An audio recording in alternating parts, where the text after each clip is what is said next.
Hi guys, it is Mr. Dave with the Ray Kitty Creation Workshop, and you are watching the Ray Kitty Science Project. So I've got some fun stuff today that is working off of some of the basic classic things that you think of when you think of a science experiment. And that one is the baking soda and vinegar volcano. Now, I'm going to be doing some variables on it and some different variants and different ways to do it. And the reason I'm doing that is I want to talk about science fairs, okay? It is coming up on science fair season. There are science fairs all over town that are happening, and all of a sudden, everyone is rushing for what are we going to do for our science fair. Now, I did not make the big clay volcano for this one because I'm going to be using a whole bunch of different variables and different bottles and that kind of thing. So we do have some changes that I'm making so I don't have that clay volcano that you have all of the lava rushing down. So this one you will be able to see what's happening in the bottles. And we are going to be changing some things up. I also have this classic trifold board. Yeah, this is that science experiment trifold board. Now, the reason this little board here is so useful in science experiments is that you have 3 sections. Let me try that one again. You have 3 sections on this board, and because it's a trifold board, and your 3 sections can be used for your kind of categories of the scientific method, okay? Science fairs are super duper duper important, okay? They are, if your student is in a science fair, that's really a good time to learn some of these concepts here because they apply not just to science fairs, but to life. And you may, if you've seen one of my other videos that I did just strictly on the importance of science fairs, that's because I really believe them and I think you should get behind them because science fairs can teach you a lot about how to attack a problem, okay? And so with problem, I'm going to get my little Sharpie here. Now on my whiteboard, I'm going to be writing things, I'm hiding them back here, see that? But I'm going to be writing things on some paper and I'm going to stick it on in for our categories. Now, the word that I just used is a very important word, and that word is problem, okay?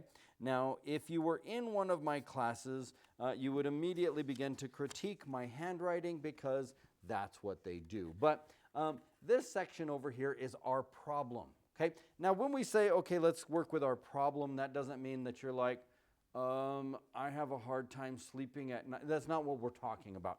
This problem is going to be your question, okay? And I will write a big question mark right on here, okay? That was a sound effects for a question mark. Yeah, that was so you can be like the Riddler or something. But we have this problem with a question mark. This is what you are going to be working with for the rest of your science fair, okay? The scientific method, we usually nowadays see it as a wheel, right? Way back in the Stone Ages when I was a kid, we had your hypothesis, your theory, your trial, and your result. That was it, okay? But nowadays, they divvy it up a lot of different ways. But for the sake of kind of this one here, we're going to have our problem, which is our question. Okay? Now on this side, you would also have your hypothesis, your idea on how you think this would work, right? That's all part of your problem, okay? This section in the center here will be I'm just gonna write test, okay? So this section in the center here is our test.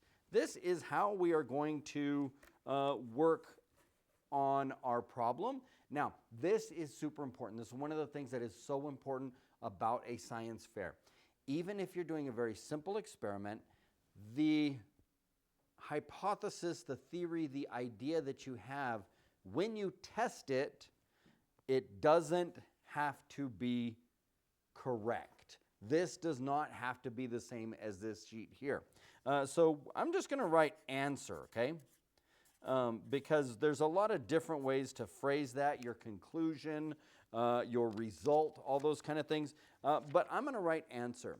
And what we're going to do today in this episode is we are going to have a 30-minute science fair. Okay, I've done this in classrooms a lot over the last couple weeks because I think this is something very important.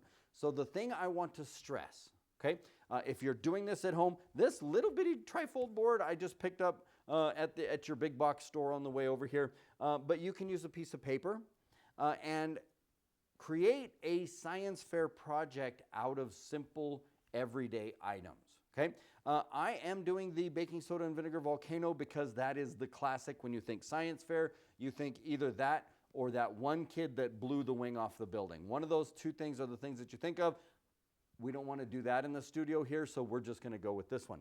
So when you're doing this at home, you don't need a fancy trifold board. You can fold a piece of paper.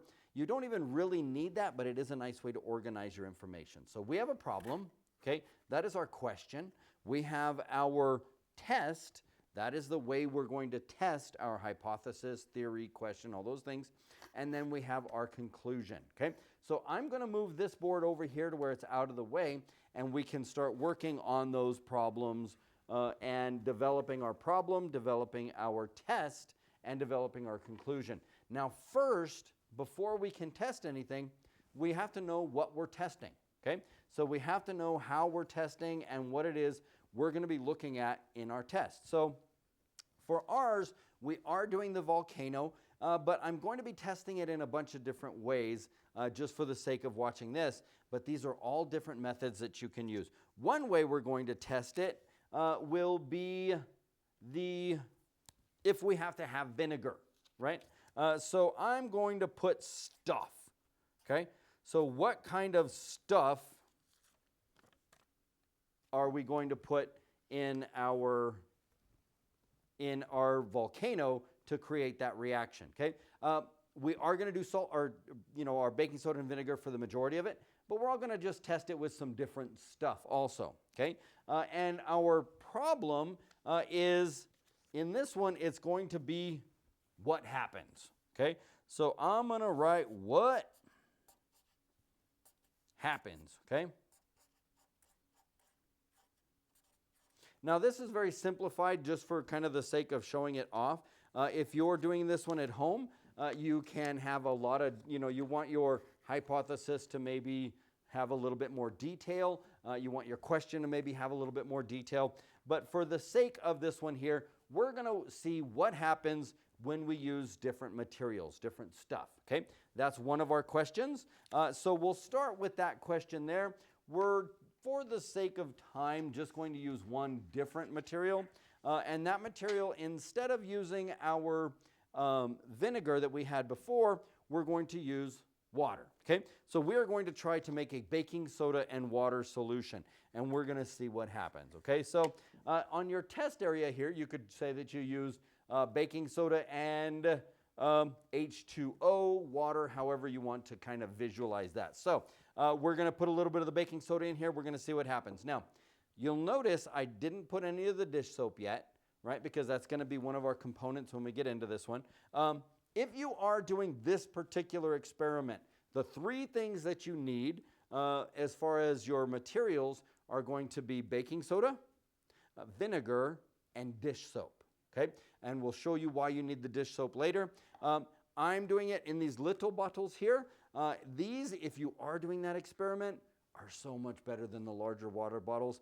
You get so much more of your result happening outside of the bottle rather than just watching it fizz up inside the bottle. So we're going to see what happens when we add some baking soda to some water. This should be extremely exciting. Are you guys ready? Here we go. Oh, don't be too nervous. I should be okay. Wait, let me put on my safety glasses. Here we go. Ready? Here we go. And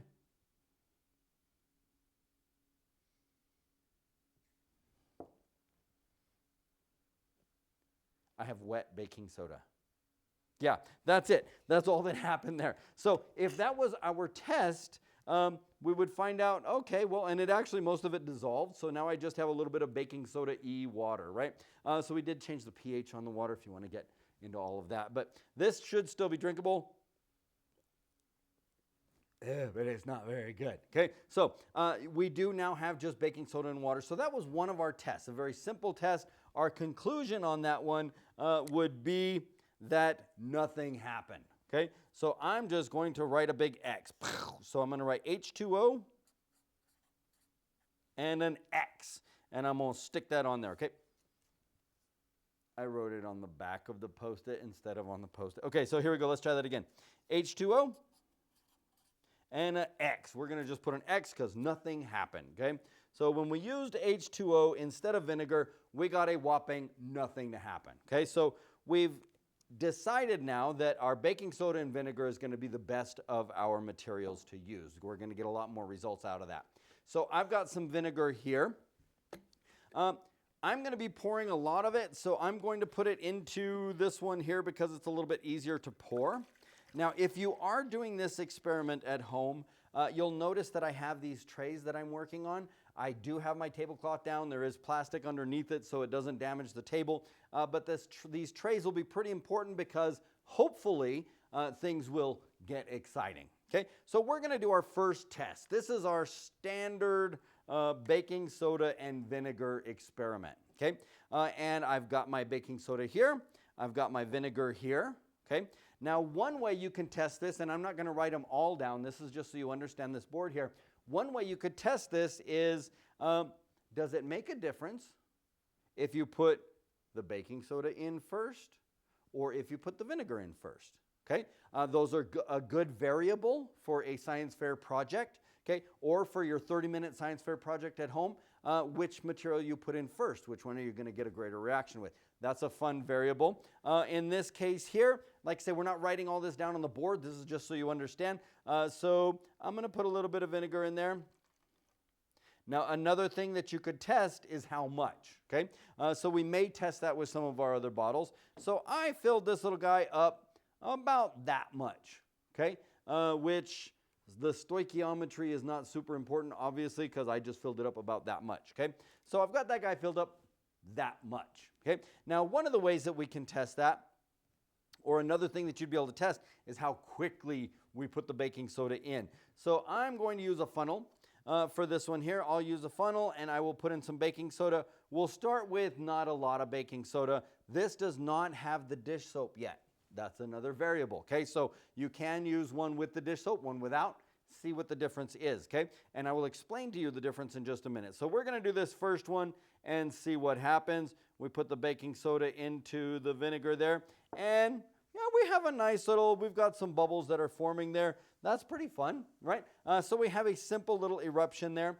Now you'll notice I didn't put any food coloring in. All I did was, this is your basic baking soda and vinegar, okay? Now, I mentioned food coloring. I work with a lot of students, and one of the things I hate, there are two things that are the worst things on the planet. One is glitter. Oh, the other is food coloring. Both of those because they are impossible to clean up. This is a super big hack when you're doing any science with students. These little flavor packets, okay? Whatever brand, whatever, but these little flavor packets instead of food coloring make so much less of a mess, okay? So this one here, we had a nice little white eruption there.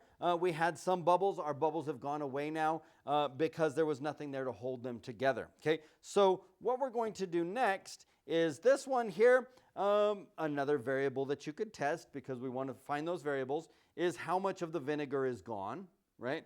How much of the baking soda is gone. If we shake this around, our baking soda has pretty much been consumed. It's been used up. But our vinegar, we still have some of that in there. So we're going to change up some variables. Now your variables are what you would want to write in this section here, okay? Right in the middle, what you changed to test things. Now, depending on the age or the kind of knowledge, science knowledge level, capability of the student, you may want to add, okay, so with each change here, I have a hypothesis on what's going to happen, and then have that conclusion. So this one here, when we did just regular baking soda and vinegar, we did have, and our test was to just pour it in there just with the beaker, and we did have an eruption, okay? So the fun of this is to get the students thinking in that scientific mindset of, I have a problem, how do I fix the problem, and did it work, okay? That is life right there. Everything comes down to, I have a problem, how did I fix it, and did it work? okay? And then you can go to what do I change for next time. So this one's pretty consumed, so I'm going to put this one to the side over here. I'm going to put it in this tray. Okay, and that one, if you have time, you could label these bottles as in this one was this result, that kind of thing. So I'm going to start, this time we're going to make one that's got a little bit of color. Does the color affect the experiment? I can tell you right now it doesn't, but it looks a little bit cooler. So I'm going to put just a little bit of this flavor pack in here, just to give us a little more dramatic effect. Now, our second test is going to be what happens when I add dish soap, okay? Now, dish soap is fun if you watched my intro there where I end up getting covered in bubbles. That is a liquid nitrogen explosion where I put dish soap in there and it covers me with bubbles. So if you didn't, you can check out our intro, and that's what happens when you add dish soap to the equation. So we're going to add some dish soap. I'm going to put my vinegar in first, and I'm going to do that so that I can combine my materials a little bit, okay? So for this one here, we've got our vinegar, we've got our dish soap, and I have my coloring, which is that little flavor pack, okay? So now the difference in our experiment is that we've added dish soap and the coloring, okay? The coloring is going to have an obvious effect of hopefully coloring the bubbles a little bit. So now we are going to add our baking soda. I'm going to do the baking soda the same way as last time. That way that's not a variable that's going to matter. I'm going to add about the same amount as last time. So we're going to put it in here. We've got our dish soap in there this time. So let's see what a difference the dish soap makes. Okay. So we've noticed a slightly slower reaction. Okay. So the dish soap has slowed it down, but now we have that fun little tube. I'm going to turn it this way because it's going that way. But now we have this fun little tube, so it is a lot more kind of volcano-y, and it is retaining the carbon dioxide, which is what's produced in this reaction. It's retaining the carbon dioxide in those bubbles a lot longer, and so our reaction is to be this nice, flowy, a little bit more volcano-y looking, and that is a scientific term, meaning it's not a real word. So it is a little bit more volcano-y looking, okay? So it changed our reaction. It changed the speed of the reaction, right? It's still going. I'm shaking it up so that our baking soda gets in there, the same as I did with that one. We have that fun, almost elephant toothpaste looking reaction going on there, because if you were to test this against this one, not all of our baking soda was consumed right away when we did it with the dish soap. Okay, so that's why when you're shaking it, you're still getting more of a reaction. When we shook this one, same amount of reaction because that baking soda was already consumed. So you see that we get more there. This guy is still going. If you're looking for recording things, you can do a time, how long this one reacts versus that one. This one is still going. So I'm actually going to move this guy over here so we can get on to our next one. So we saw a little bit of a difference there. Now, another thing that we can test is, does the size of the container matter? Now remember, I said that I use these little containers, and so what if we did do it in a larger container? Well, then of course you're going to have a larger reaction, right? But are you though? So we're going to use about the same amount of material as we did before. I'm going to do my vinegar first. I will put the red in there because I think that is fun, and if you have smell-o-vision, you'll notice that there's a nice, beautiful strawberry smell to the air now. So I'm going to put some of this in there. And I am going to put some of the dish soap. Smell-o-vision. That was supposed to be invented like in my lifetime. I'm almost to the end of my lifetime. But really, I've seen Game of Thrones and I don't want smell-o-vision anymore. All right, so we have our little bit of our dish soap in there.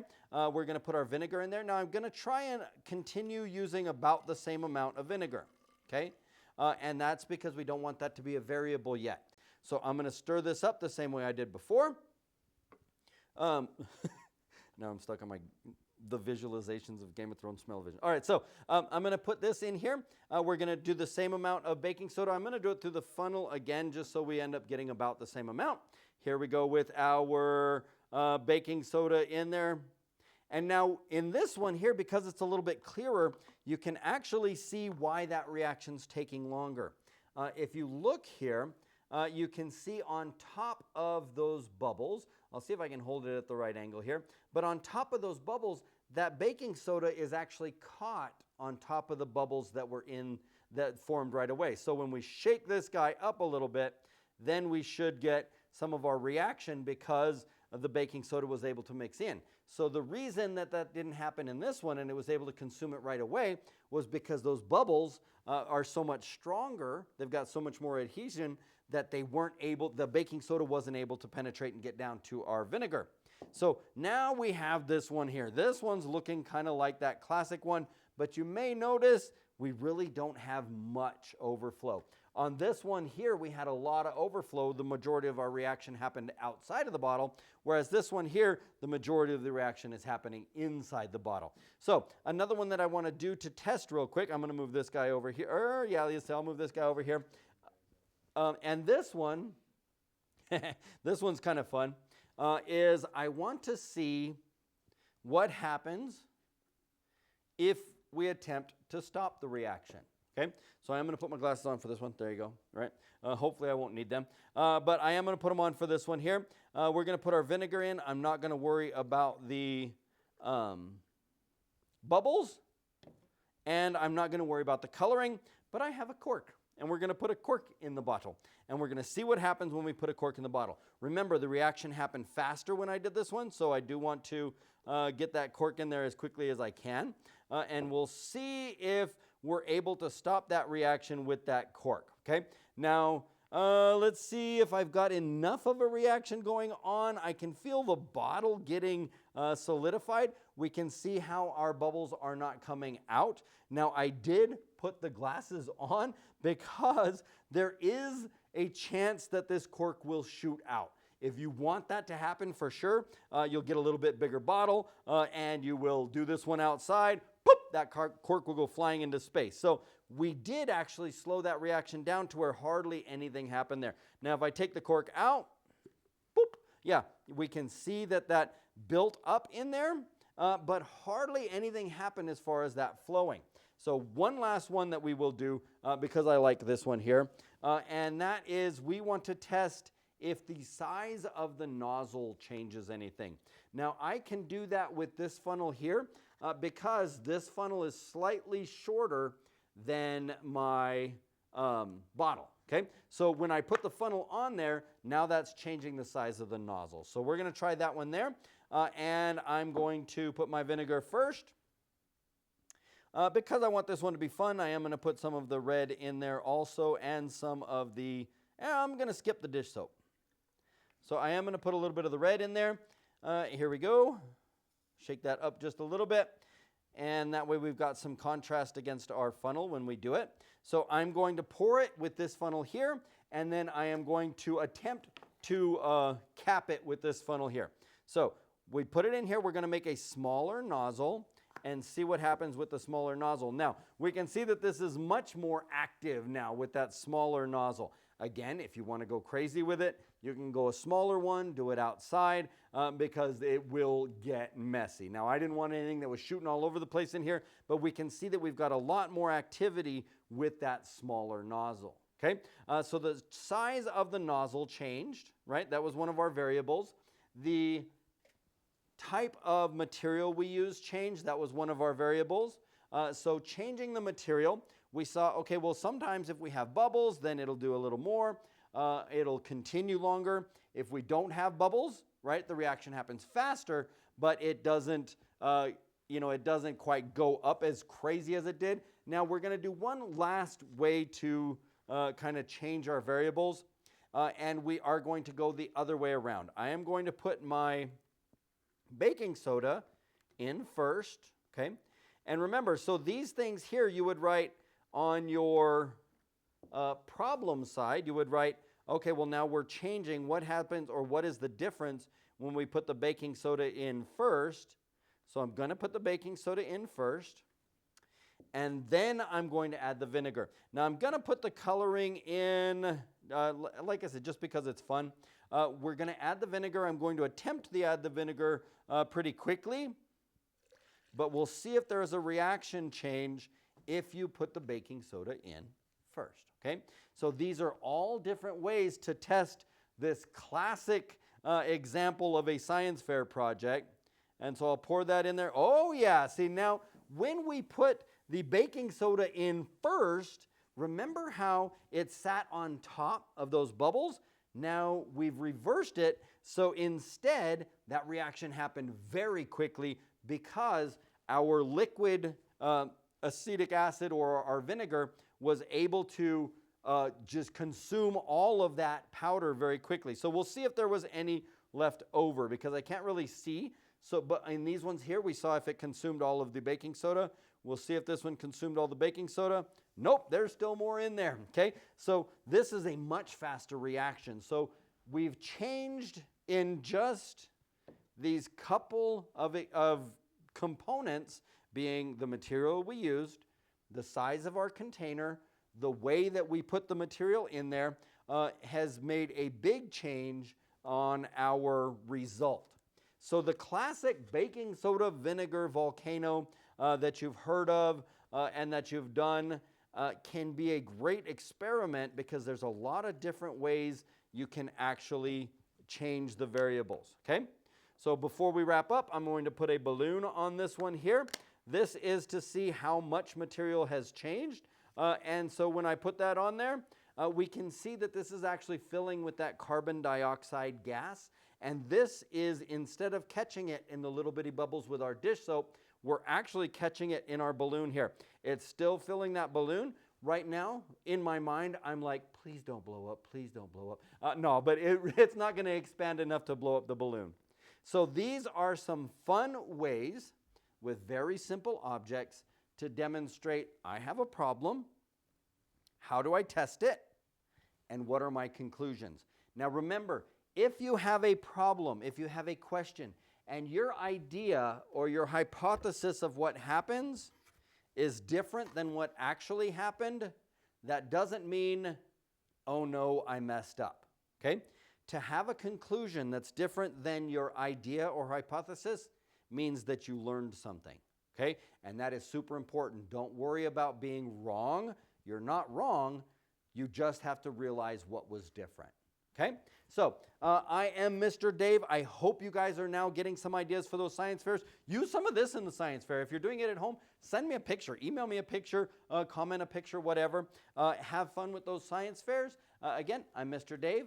And as I end all of these, don't forget that science shows you matter.